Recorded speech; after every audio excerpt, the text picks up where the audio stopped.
Continuamos, clase número 2 de lo que es sanidad en Cristo. Entonces decíamos, finalizando la clase, Dios en este tiempo no está sanando a nadie. Ya Él nos sanó en Cristo Jesús. Esto para algunos pues no es aceptable porque no entienden qué es la fe. ¿Sí? No entienden o no conocen que es una verdad posicional. Y se enredan en lo que es una verdad posesional, pero ya nosotros hemos estudiado ese detalle, ya tenemos conocimiento de esa área. Sanidad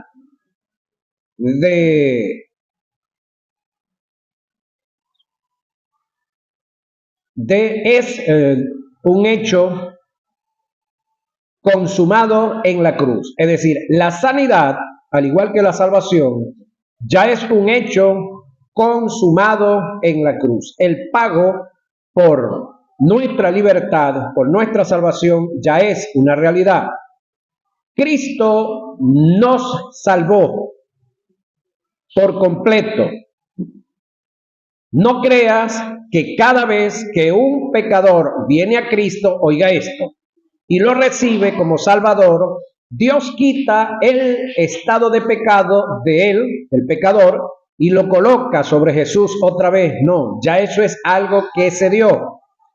Él lo quitó hace 2000 años, tiempo pasado, y lo puso sobre Jesús. Y en Jesús ese estado de pecado fue aniquilado, extirpado, pulverizado. Entre la cruz y el infierno. En la cruz del Calvario se dio el misterio del cambio. El mismo caso se dio con la enfermedad. Ya fue puesta sobre Jesús en la cruz hace 2025 años. El sacrificio fue completo. El pago fue total. La deuda quedó, oiga, cancelada, no fue abonada. Es decir, Jesús con su muerte en la cruz no abonó, hizo el primer pago. Y usted y yo tenemos que pagar los giros a punta de oración, ayuno, pacto, ¿qué es lo otro que hacen por ahí? Promesa y cuántas cosas más. No, fue cancelada total la deuda. Hebreos 10:12 dice, pero Cristo habiendo ofrecido, oiga, una vez y para siempre, un solo sacrificio por los pecados y enfermedades, se ha sentado a la diestra de Dios. Dios no obra. Dios no obra él o que yo hago. Es decir, Dios no obra en lo que yo hago. Yo debo caminar en la obra que ya Dios hizo. Para efecto de Dios, el mundo está salvo. ¿Sí? Esto es una verdad posicional. Al igual que está salvo, está sano.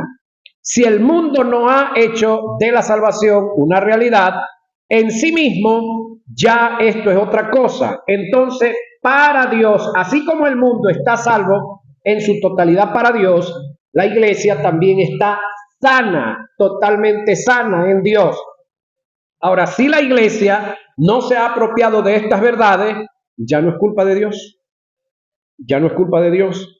Ya es culpa de la iglesia, de repente los líderes que no han enseñado estas verdades, o de la iglesia que no ha querido aceptarlas, no ha querido asumirlas. Dios no tiene que perdonar a los pecadores. Los pecadores deben aceptar el perdón de Dios. El estado de pecado fue puesto sobre Jesús en la cruz.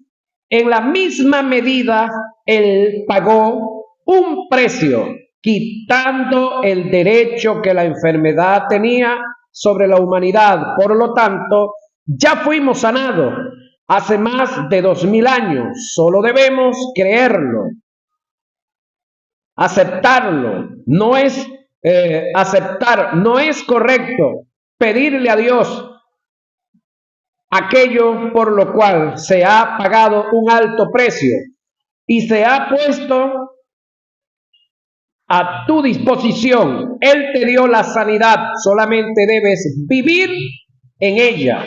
En el Nuevo Testamento, la sanidad no es una promesa, es una bendición. Si hacemos un análisis en tres promesas, bendición, entre promesa y bendición, no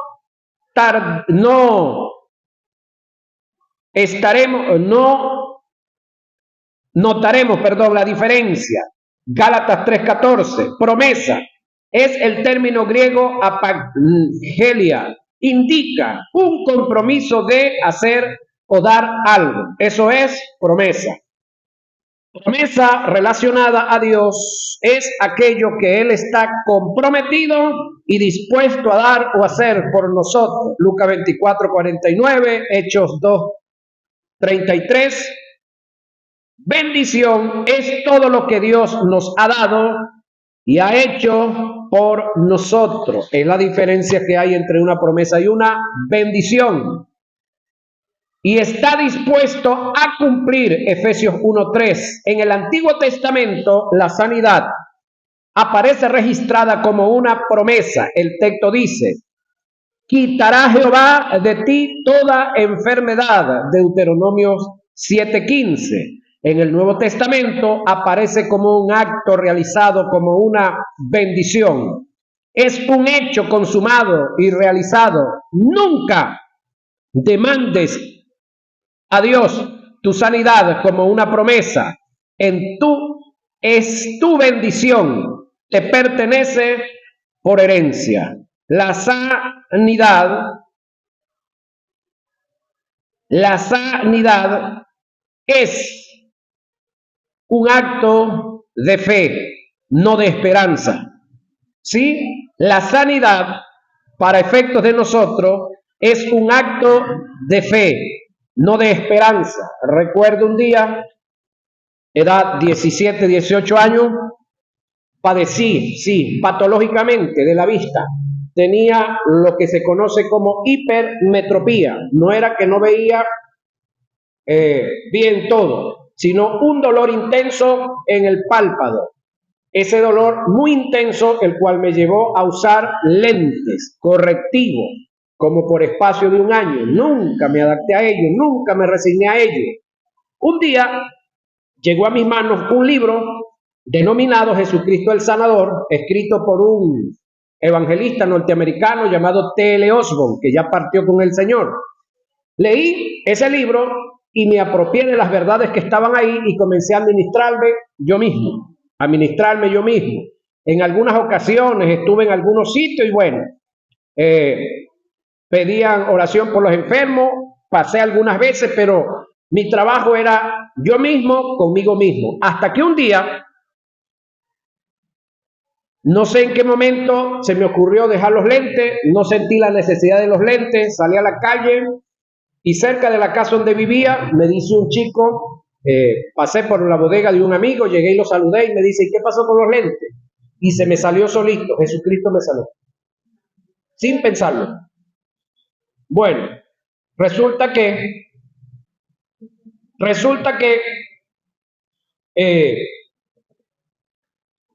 como a las 4 de la tarde comenzó el dolor en la vista otra vez. Eso fue al mediodía.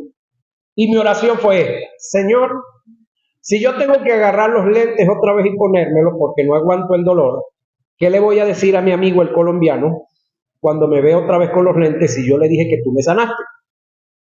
Bueno, pasó, me olvidé del dolor, pasó el día, pasó el tiempo. Me invitaron, como a la semana, me invitaron a una vigilia por allá en una casa, unos hermanos de otra congregación. Fui, estuve con ellos en una habitación pequeña, como la mitad de esto, una sala grande. Como a las 5 de la mañana, a mí se me ocurre mirar el bombillo que estaba en el techo. No había estado pendiente del bombillo. Yo no soportaba un bombillo 220 de esos incandescentes en el techo. Se me ocurre mirar el bombillo, son las 5 de la mañana, yo no he pegado un ojo en toda la noche y logro ver el bombillo, que es un 220 con 110, que alumbran bastante. Me recuerdo que yo no soportaba el bombillo de eso, me recuerdo que tengo como 15 días sin usar los lentes, entendí ese día que estaba sano. Llegué a la casa, los partí y los boté. Más nunca. 18 añitos. Nadie oró por mí, nadie me ungió con manteca y cochino, con nada.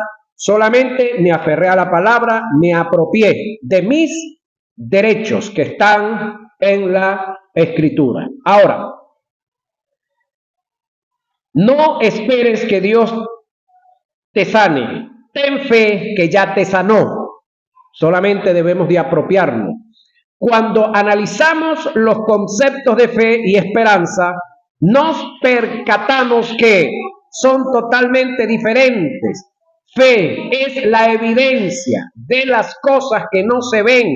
¿Sí? Fe es la evidencia de las cosas que no se ven. Esperanza, oiga, es la expectación de las cosas que no se ven. Expectación es la intensidad o fuerza con que se esperan las cosas. Una de las causas por las cuales la iglesia no recibe sanidad es que está esperando que Dios les sane cuando hace 2000 años fue sanada. En Marcos 11:24 Jesús nos muestra el lenguaje de la fe. Él dijo: por tanto os digo que todo lo que pidiereis orando, creed que lo recibiréis.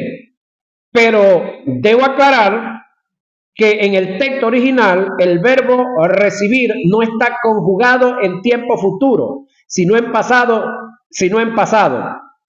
en pasado perfecto. El pasaje originalmente reza de esta manera: creed que lo habéis recibido.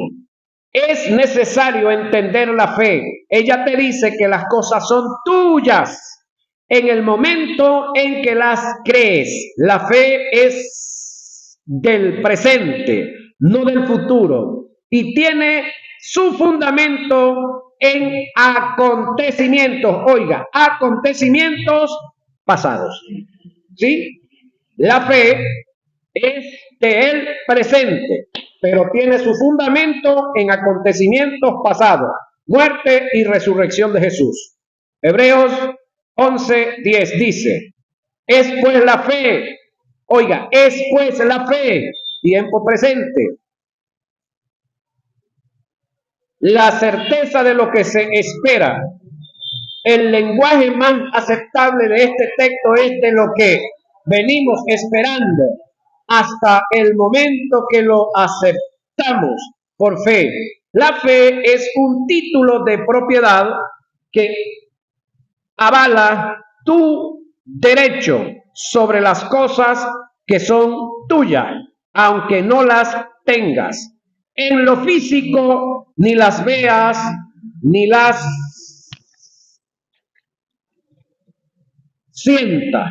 Siempre que oro a Dios por sanidad, me mantengo en fe, aceptando que la sanidad es mía, aunque no la sienta, porque no depende de lo que sienta, sino de lo que Él es y de lo que Él ha dicho. Sus principios, su palabra, son suficientes para mantenerme en fe hasta ver la sanidad manifestada. Debemos entender que la iglesia no fue llamada a vivir de esperanza. La iglesia fue llamada a vivir en la fe. La fe debe ser un estilo de vida para el creyente. Cuando le añadimos a la fe esperanza, oiga, bloqueamos la posibilidad de recibir sanidad, porque la fe no cobra vida por la esperanza.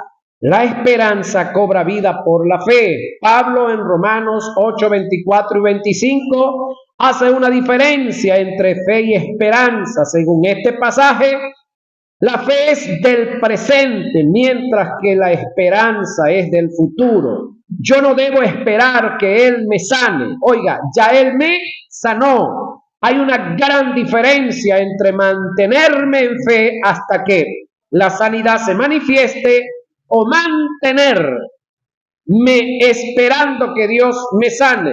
Lo primero sería fe, lo segundo sería esperanza. Mantente en fe en la paciencia, en lo que Dios hizo y dejó establecido a través del sacrificio de Jesús en la administración del Espíritu Santo. La sanidad se manifestará. Bíblicamente, lo único que la iglesia fue llamada a esperar es la venida de Cristo, es decir, el arrebatamiento, que está incluida en las promesas. Todo lo demás incluye la sanidad, es un acto de fe. El estar sano es nuestra herencia, es parte de la bendición, es un legado en lo que Él ya hizo hace 2000 años. Lo mejor de Dios para la iglesia no es sanarla. Oiga esto. Lo mejor de Dios para la iglesia no es sanarla, es mantenerla sana. ¿Sí? Que pasen los días, que pasen los meses, que pasen los años y que usted no necesite ir a hacerse medicina. Que no necesite estar codependiente de un fármaco, de un tratamiento como tal. Sí, ahora, si así como Él nos hizo libre del pecado, la misma posición es para con la enfermedad. Porque si fuimos libres del flagelo que le dio origen a la enfermedad, si somos libres del flagelo, pues por supuesto debemos ser libres también de las consecuencias del flagelo, ¿no? Ahora, lo mejor de Dios no es sanar al creyente, lo mejor de Dios es mantenerlo en perfecta salud, hasta el punto que nunca tenga que sanarlo. La Biblia da testimonio de esta verdad. Amado, deseo que tú seas prosperado en todas las cosas y que tenga salud. ¿Sí? ¿Quién está hablando aquí? Juan. ¿A quién? A un amigo llamado Gallo.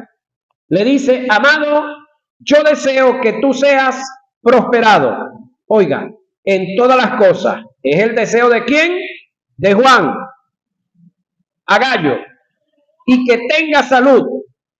Tercera de Juan, verso 2. El término aluz del griego es ugiano, o el término salud del griego es ugiano, de donde se deriva el castellano higiene. El término higiene implica que te mantengas en perfecta salud hasta el punto que nunca necesites la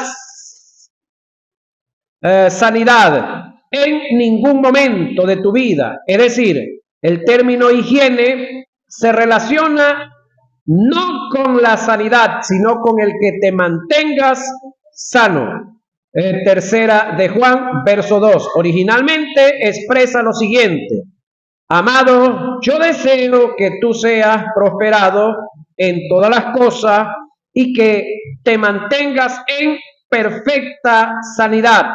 La sanidad debe ser un estilo de vida para el creyente. El Salmo 105, 37 dice, y no hubo en sus tribus enfermos.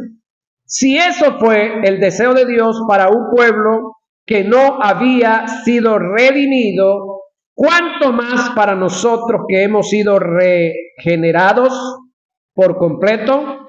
La imposición de manos para recibir sanidad.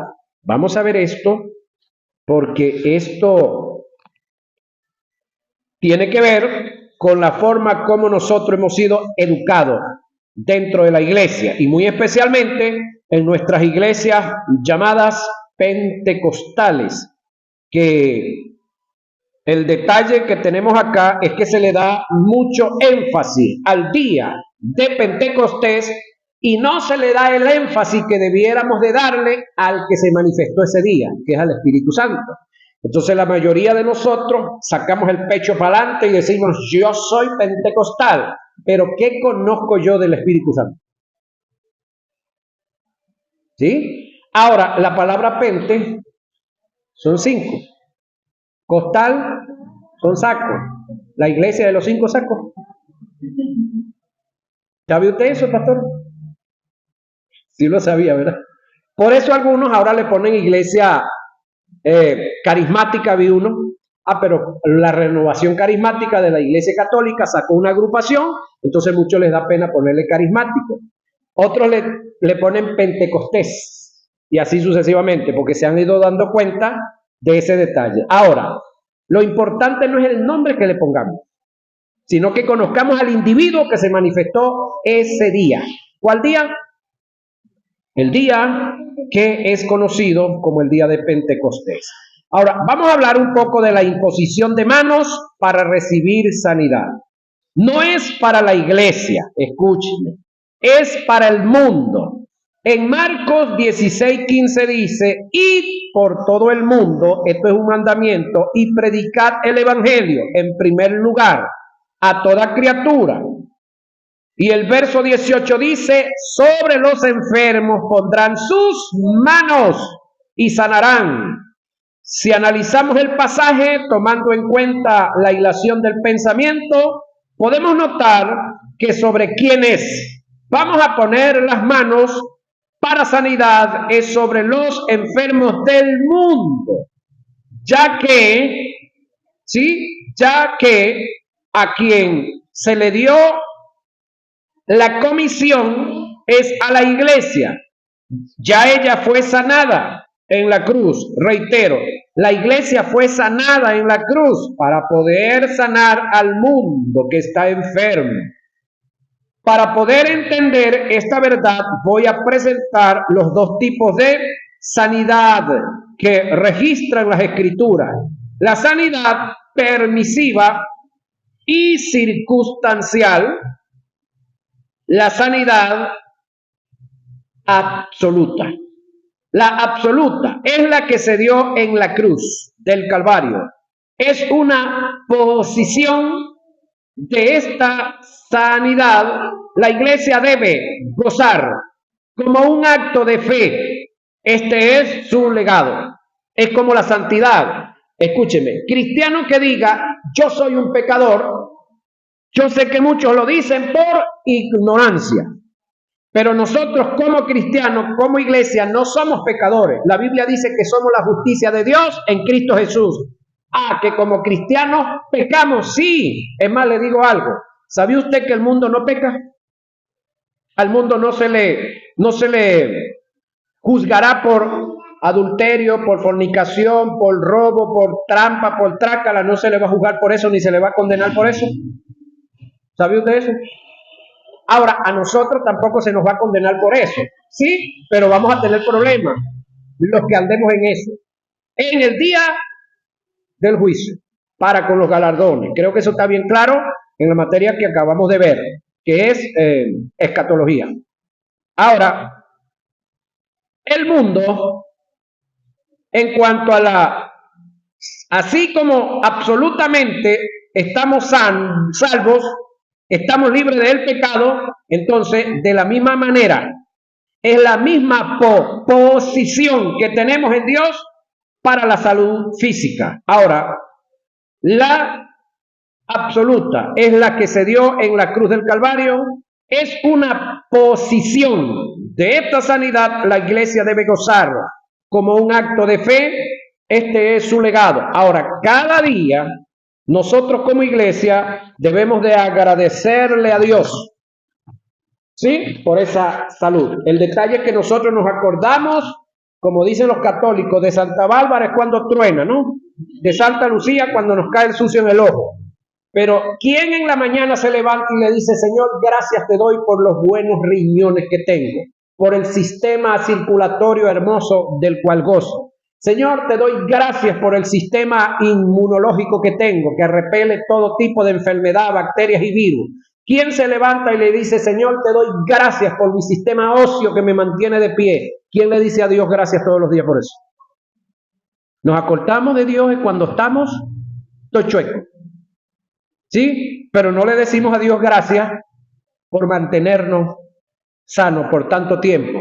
que si fuera por nosotros los médicos se morirían de hambre, tenían que cambiar de ponerse a sembrar café y otras bromas ahí, por algunos de nosotros, pero hay algunos de nosotros que tienen a los médicos ricos, ¿sí? Y así no debe ser. Ahora, la circunstancial, hablando de la salud, es aquella producida a través de la imposición de manos, de los dones de sanidad, de la oración de fe, a través del cuerpo de anciano.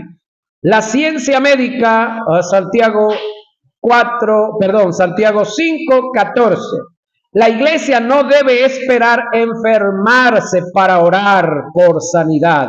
Ella debe darle gracias a Dios por la sanidad todos los días recibida, estando sana. Es parte de la bendición.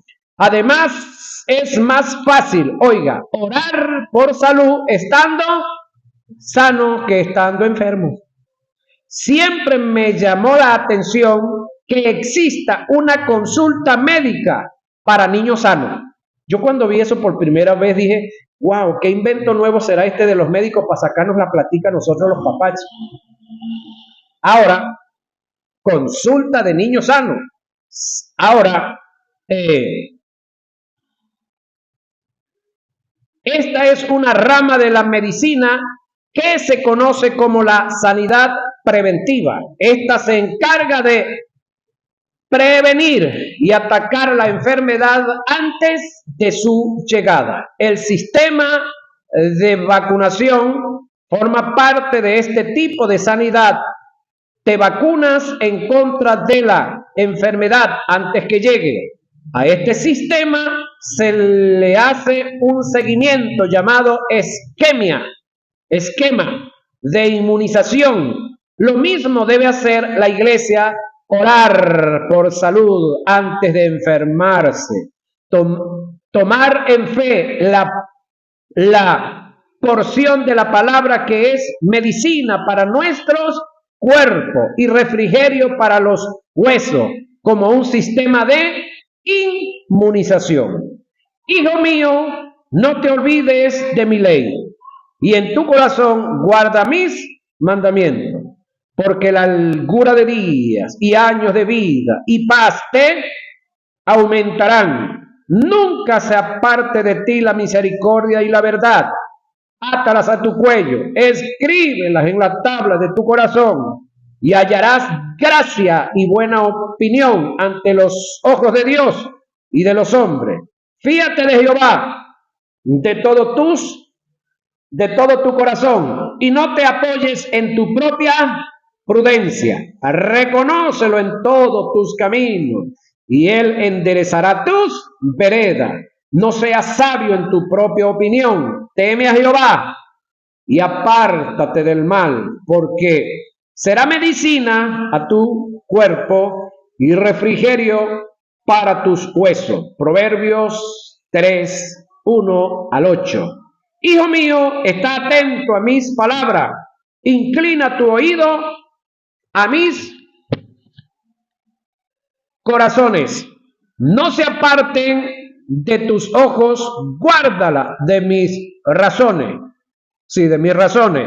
No se aparten de tus ojos, guárdalas en medio de tu corazón, porque son vida a los que las hallan y medicina a todo tu cuerpo. Proverbios 4:20-22. Escuchaba un testimonio hace poco de una pareja en el cual una mujer fue llamada por Dios al ministerio a predicar en un sitio no muy chévere, no muy bueno. Y fue y habló, como toda mujer sumisa, habló con su marido. Y le dice, mi amor, el Espíritu Santo me está diciendo que debo de ir a predicar, por decir, háblenme del sitio más peligroso de aquí en la zona. No hay. Bueno, vamos a inventar uno por ahí. Al Rincón. En el Rincón peligrosísimo todo. Las tiran con liguita. Bueno, resulta que habló, para ir a ese sitio tenía que volar en avión. Y el esposo sufría de vértigo. El hombre, ella le dijo que él tenía que ir con él, de paso. No, el hombre se opuso, que podía caerse el avión, que esto inventó todo lo que pudo inventar para estorbar el viaje a la dama. Y la dama, como muy obediente a su marido, pues no viajó. 3 días después de que había hablado con el esposo, salió a la calle y un carro la atropelló y la mató. El testimonio tiene que ver cuál es el lugar más seguro que nosotros tenemos. ¿Sí? Me contaba el sábado en la mañana, comentaba con un pastor amigo en Cogede y le decía que nosotros, estando en casa o estando en la calle, estamos en peligro. Me contaba que iba un amigo de él en el carro, en la moto, con la esposa y el hijito, lo llevaban en el medio. Le pusieron el casco al niño y ellos se fueron sin casco. Y cuando van, el hijo le dice, papá, me siento mal. Y entonces el hombre iba en la moto, bajó la mano, que había sentido algo así como mojado, baja la mano y cuando levanta, sangre. Pararon la moto. Bueno, resulta que no se sabe cómo, de dónde, una bala cayó, traspasó el casco y por suerte chaflaneó al muchacho, como se dice, no penetró. Y el sangrero, porque en la cabeza cualquier cortadita hay un sangrero. Entonces, el sitio mejor donde nosotros podemos estar mejor protegidos es la voluntad de Dios. Independientemente donde estemos. Si nosotros andamos haciendo lo que Dios nos mandó a hacer, estaremos protegidos y resguardados por Él.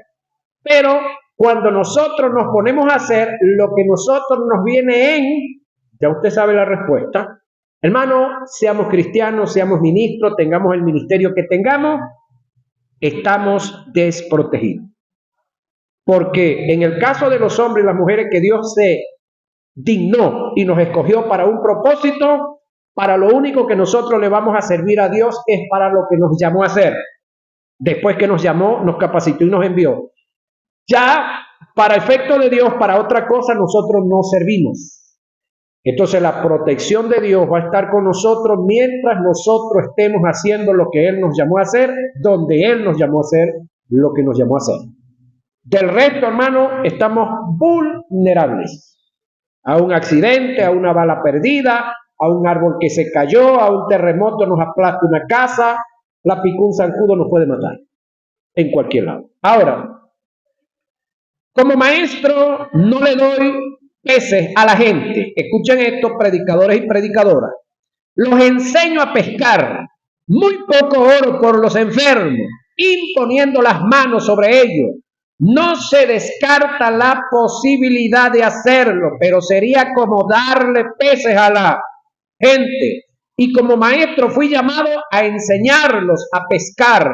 Cuando un maestro se dedica a imponer manos sobre los enfermos, pierde el objetivo del ministerio, porque esto no fue, porque el maestro, no fue llamado a imponer manos sobre los enfermos, sino a enseñarles al creyente el dominio, la autoridad, el señorío que tiene sobre la enfermedad, hasta el punto que nadie tenga que orar por ellos, sino que ellos mismos se pongan las manos y se ministren en el nombre de Jesús. Reitero, lo mejor de un maestro no es orar por los enfermos, sino enseñarles el poder, la autoridad, el dominio que tienen sobre la enfermedad, hasta el punto de que cuando la enfermedad venga a ellos mismos la reprendan y la resistan y sean libres de esta enfermedad.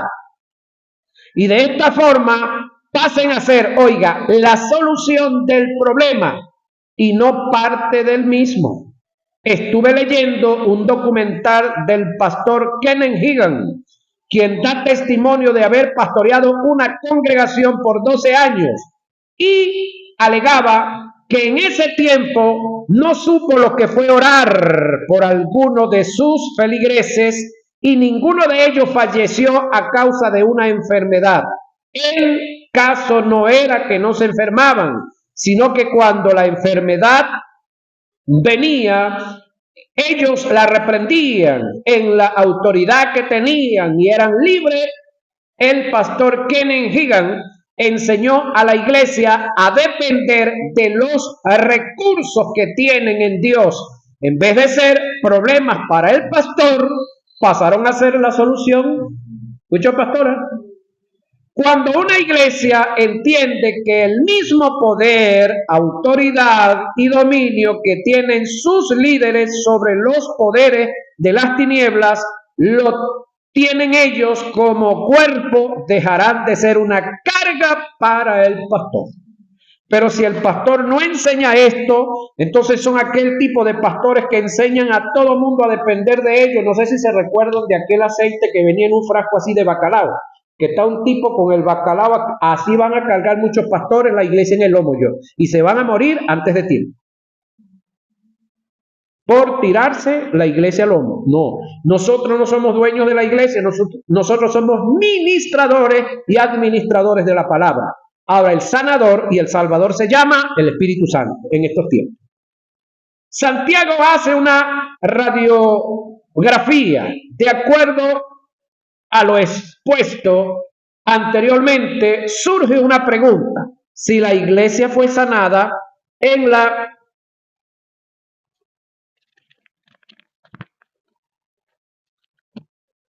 cruz, y no fue llamada a vivir enferma, ¿por qué Santiago hace referencia a los enfermos que hay en la iglesia, dando la posibilidad de que si hayan enfermos en ella?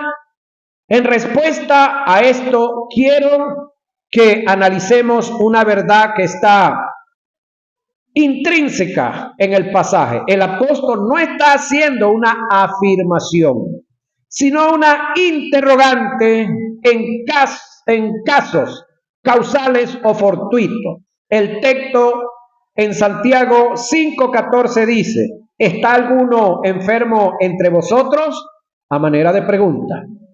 Según la interrogante hecha por Santiago, indica la posibilidad de que haya enfermos en la iglesia, pero no como un hábito, sino como pero no como un hábito, ni como un estilo de vida, sino como algo inusual, casual o fortuito. Como maestro, no niego que un creyente se pueda enfermar, pero sí afirmo y enseño categóricamente que no debe vivir enfermo. Como creyente estoy en el derecho, que es mi legado, y en el deber, mi responsabilidad de vivir y gozar de la sanidad, porque fui sanado en la cruz del Calvario y confirmado con la resurrección de Jesús. En estos tiempos, la pregunta que el apóstol Santiago hace en Santiago 5:14 hay que cambiarla, y en vez de preguntar ¿está alguno enfermo entre vosotros?, debemos preguntar ¿está alguno sano entre vosotros? Qué ironía, ¿no? Es lamentable decirlo, pero en la mayoría de los casos llegas a una congregación y mandas a pasar, lo que decías ahora, a los enfermos, y un gran porcentaje pasa a recibir la oración de sanidad. Tenemos las congregaciones llenas de personas hipocondriacas. ¿Qué es eso? ¿Con qué se come eso, Carmen? Hipocondriaca, con arepa de maíz o cachapa. Y a esto se le suma el tipo de ministros que están en nuestras congregaciones dándoles peces a los creyentes, pero no los enseñan a pescar. Como ministro competente y apto para formar, lo mejor no es orar por los enfermos, es dejar que se mueran enfermos, ¿no? No, tampoco. Sino enseñarles el poder, la autoridad y el dominio que tienen sobre la enfermedad y llevarlos a un estado de madurez, producto de una buena formación, para que ellos dependan de sí mismos y depositen toda su fe en Dios, hasta el punto que nadie tenga que orar por ellos, sino que ellos se ministren en el nombre de Jesús y gocen de su sanidad, que es su herencia y su legado. Por eso he dicho en mis conferencias y lo escribo en mis estudios, que el ministerio del evangelista, aquí lo que le decía ahora pastora, no es para la iglesia, es de la iglesia para el mundo, que se pierde. Es allí donde es necesario el mensaje del evangelio, para la salvación. Ya la iglesia fue salva y sana en la cruz. Por lo tanto, la palabra que Carmen está buscando, hipocondríaco, ya la consiguió en el diccionario. Es psicológico. Es decir, psíquicamente es el 80% de los que están enfermos en la iglesia, por una impresión, algo que oyeron, algo que pensaron, algo que el diablo les ministró y se dejan llevar por ello. Entonces, cuando una persona está preparada en la palabra, la persona debe de aferrarse a la palabra y mantenerse en la palabra hasta que esos síntomas psicológicos de su mente se desaparezcan, o también hasta que el ataque satánico cese también, porque no todo es psíquico, hay parte que tiene que ver con la parte espiritual. Ahora, independientemente cualquiera que sean, Dios tiene el poder para sanarlas a todas, ¿sí? Pero el médico no tiene el poder o la capacidad para detectarlas a todas, sino el 15% nada más. Pero él sabe que en ese 100% del 15% que él vio los resultados, él sabe que el resto son hipocondríacos. Entonces les manda cualquier tontería. Oí el testimonio de una dama en Caracas, una chica que ella trabajó en novela, era simpática la médico.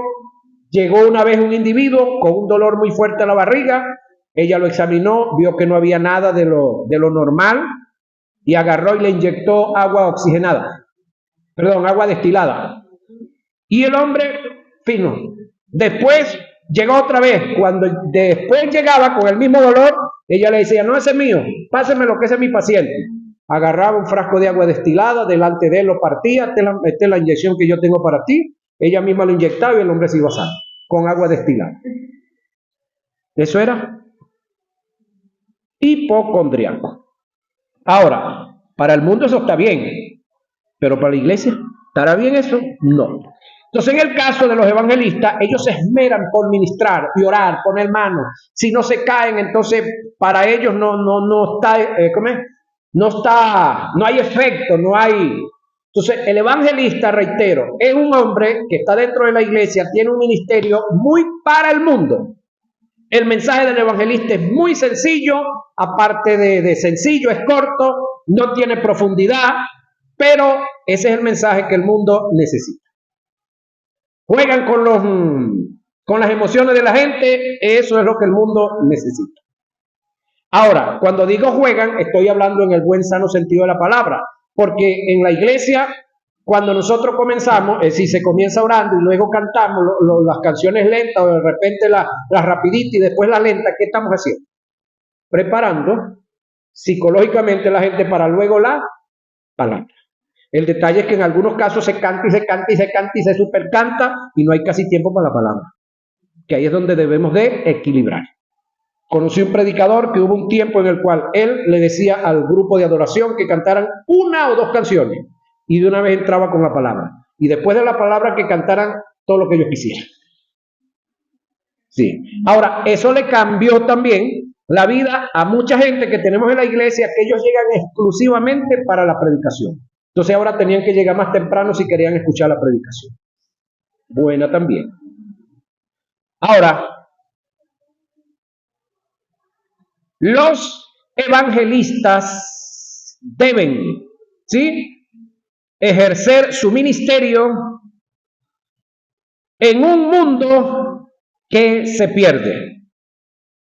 Para la iglesia están los maestros, quienes instruyen en la verdad y pueden formar a los creyentes con el fin de que adquieran una identidad y puedan entender quiénes son los creyentes, qué tienen y qué pueden en Cristo.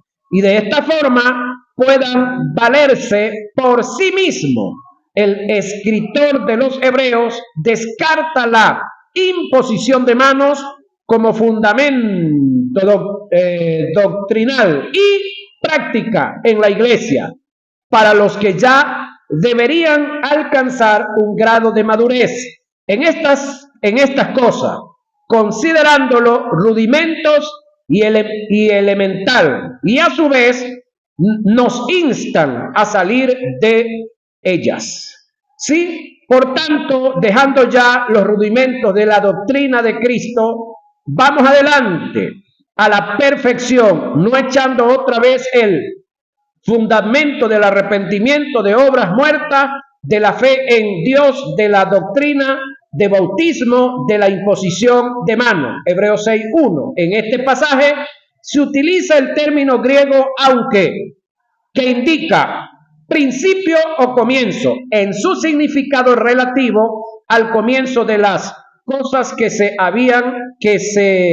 hablan en el pasado, indica los rudimentos de la doctrina de Cristo, denotando la enseñanza relativa a los hechos elementales referentes a Cristo.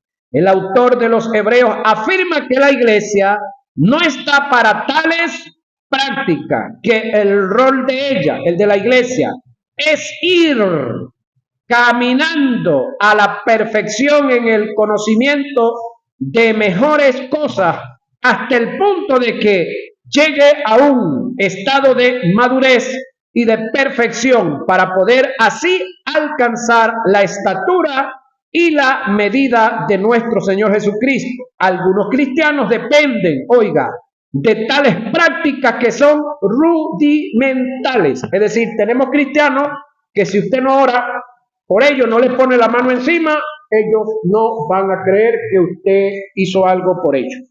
¿Sí? Son sensuales. Es decir, si usted oró por ellos y no le puso las manos, no, ellos no van bien, no van chévere. Pero usted le puso las manos, así no oré por ellos, van calidad los tipos. Tampoco así. A su vez, cosas elementales como para depositar nuestra fe en ella. Acciones de las cuales ya deberían salir. En un caso extremo que haya enfermos en la congregación, Santiago dice, si hay enfermos, llamen a los ancianos de la iglesia y oren por ellos. Santiago 5:14. Lo primero de todo creyente es atender cuáles son los recursos con los que cuenta y valerse de ellos. Amén.